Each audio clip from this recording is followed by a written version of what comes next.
Tour of duty, 4 साल होगा जवानों का कार्यकाल, 30,000 होगी सैलरी, सेना में भर्ती के नए नियमों का ऐलान आज।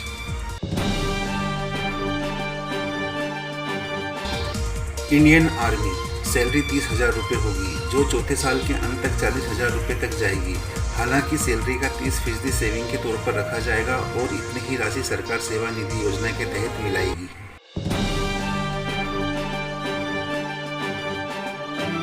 सशस्त्र बलों में भर्ती की कोशिशों में जुटे युवाओं के लिए सरकार बुधवार को बड़ा ऐलान करने जा रही है। खबर है कि बदलाव के बाद नई व्यवस्था के तहत जवानों को 4 साल के लिए भर्ती किया जाएगा।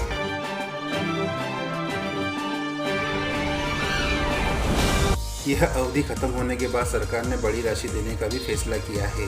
साथ ही इनमें से करीब 25% को सेवाओं में दोबारा एंट्री मिल जाएगी। हालांकि इस पूरी प्रक्रिया को अंतिम रूप दिया जाना अभी बाकी है।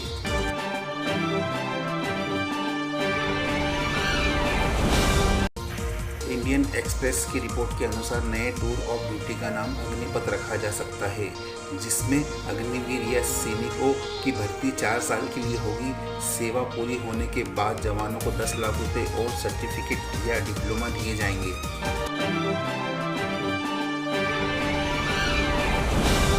यह राशि कर मुक्त होगी। इसके तहत 1 साल के भीतर 6 महीनों के अंतराल में 2 बार तीनों सेवाओं में ऑफिसर रैंक के नीचे 45,000, 50,000 जवानों की भर्ती की जानी है।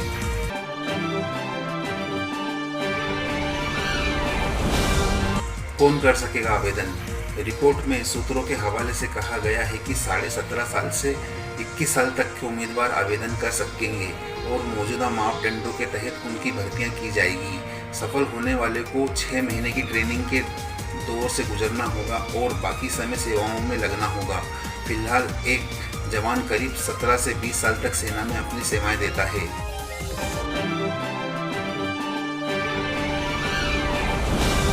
इंडियन आर्मी जॉब, सिर्फ 4 साल की ही नहीं होगी सेना की नौकरी, पहले की तरह नियमित बहाली भी होगी।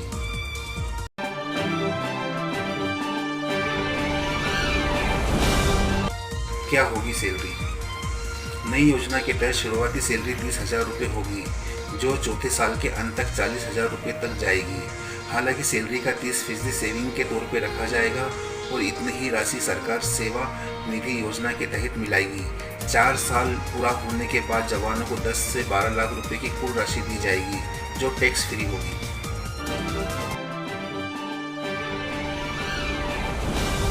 और क्या होंगे फायदे? रिपोर्ट के अनुसार सूत्रों ने कहा है कि ट्रेनिंग और कार्यकाल के दौरान हासिल कौशल के आधार पर जवानों को डिप्लोमा या क्रेडिट्स दिए जा सकते हैं। इनका इस्तेमाल वे आगे की शिक्षा में कर सकते हैं। उम्मीद की जा रही है कि नई व्यवस्था से सशस्त्र बलों से जुड़े कई मुद्दों का समाधान होगा और सेना, नौसेना, वायुसेना में जाने की चाहत रखने वाले लाखों युवाओं को राहत मिलेगी।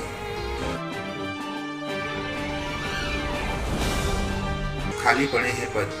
बीते 2 सालों में सैनिकों की भर्ती लगभग ना के बराबर हुई है। 28 मार्च को संसद में पेश किया गया रक्षा मंत्रालय का डेटा बताता है कि सेना में अन्य रैंक्स के जूनियर कमिश्नर्ड ऑफिसर के 1 लाख से ज़्यादा पद रिक्त हैं।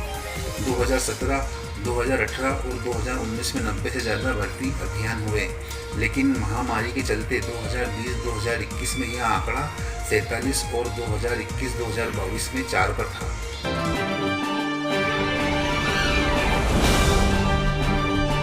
सरकार को क्या होगा फायदा? नई व्यवस्था में सरकार को पेंशन के मोर्चे पर फायदा होगा। सरकार ने रक्षा मंत्रालय और सशस्त्र बलों के लिए करीब 1.2 लाख करोड़ रुपए आवंटित किए हैं। यह कुल रक्षा बजट का 1/4 है। हालांकि सूत्रों का कहना है कि इस बदलाव को लेकर चिंताएं भी हैं कि अब अधिकांश सैनिक बगैर पेंशन के केवल 4 साल काम कर सकेंगे, जबकि अभी पेंशन के साथ 20 सालों तक सेवा देने का मौका मिलता है।